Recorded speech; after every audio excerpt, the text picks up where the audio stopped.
ابن حجر کہتے ہیں کہ ایک شخص کو میں نے ایک مقام پہ دیکھا، وہ میرے علاقے کا تگڑا بندہ تھا، سیاںا بندہ تھا، مالدار تھا، کیا کہتے ہیں پنجابی میں ڈنڈی پٹی بڑی قائم تھی، بڑا اس کا دبدبا تنتنا تھا، لیکن میں نے اسے طبیب کی دکان پر لیٹے ہوئے دیکھا تو اس کے وجود سے پیپ نکلتی تھی۔ میں نے اسے کہا یار تیرے نام سے تو لوگ خوف زدہ رہتے تھے، تیرا نام لے کے تو لوگ بچوں کو ڈرایا کرتے تھے، تیرے سے انسلاک رکھنے والے تو بازاروں میں گردنیں اونچی کر کے چلتے، تجھے کیا ہوا؟ تو کہنے لگا بس جب خدا کا حکم آیا، جب اللہ کی حکمت کا غلبہ ہوا، جب تک اس نے ڈھیل دی تو دی، لیکن جب وہ پکڑنے پہ آیا تو پھر حال یہ ہوا کہ ایک غریب مچھیرا مچھلیاں پکڑنے کے لیے دریا میں سارا دن بیٹھا رہا، اسے مچھلی نہ ملی، شام کو روئی پڑا کہ مالک میرے تو بچوں کے پاس کھانے کو بھی کوئی شے نہیں، تو ایک مچھلی شام کو بڑی محنت کے بعد ایک بڑی مچھلی اس کے ہاتھ لگی۔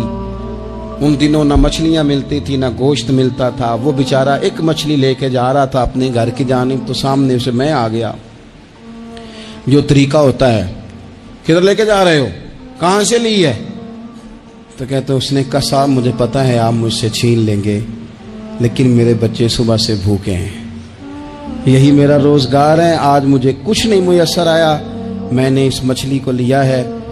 مجھے تو بیچنے کو بھی کچھ نہیں ملا، پتہ نہیں مجھے پکانی کس طرح ہے،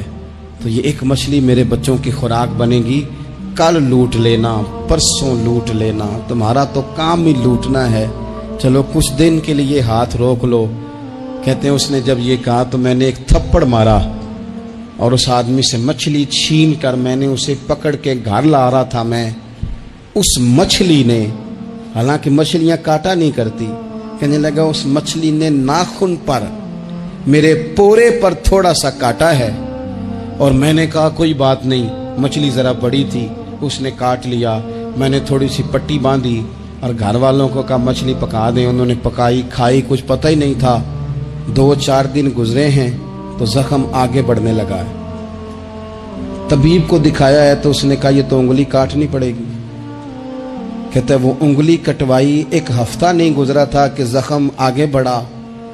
تو پھر وہ ہاتھ کی طرف بڑھا، تو میں نے جا کے دکھایا تو اس نے کہا ہاتھ بھی کاٹنا پڑے گا، سارا بازو کٹوا چکا ہوں،